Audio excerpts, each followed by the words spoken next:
তরফ থেকে আজকেই এফআইআর করা হয়েছে এবং সেটা 5 দিন ধরে নানা রকম মিটিং ইত্যাদি করে তারপরে, কারণ তোরা আইনজ্ঞর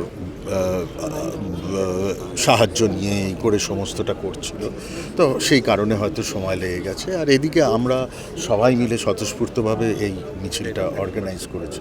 খুব পরিষ্কার কথা, যে মৃত্যু ঘটেছে সেই মৃত্যু মেনে নেওয়া যায় না।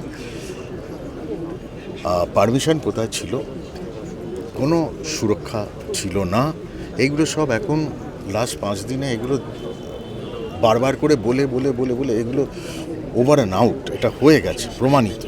এতদিন যদি পারমিশন, এক পাতারও পারমিশন থেকে থাকে, ওরা 3 দিন ধরে শুটিং করছিল, একদিনেরও পারমিশন থেকে থাকে, তাহলে সেই পারমিশনটা ওরা দেখিয়ে দিত যে এই পারমিশন।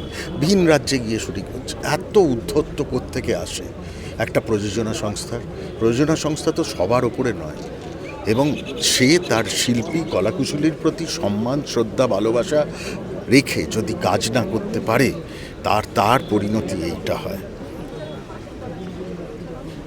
উত্তর দিতে হবে, পরিষ্কার কথা। সবাইকার মুখ বন্ধ দীর্ঘদিন ধরে করে রাখা যায় না। টেকনিশিয়ানস থেকে শুরু করে সবাই, কেউ মুখ খুলছে না, কেউ কথা বলছে না, সহ অভিনেত্রী কোথায় তাকে খুঁজে পাওয়া যাচ্ছে না। এ দীর্ঘদিন হবে না। আজকে পুলিশের কাছে চলে গেছে সব কিছু, দেখুন 2 দিনের মধ্যে।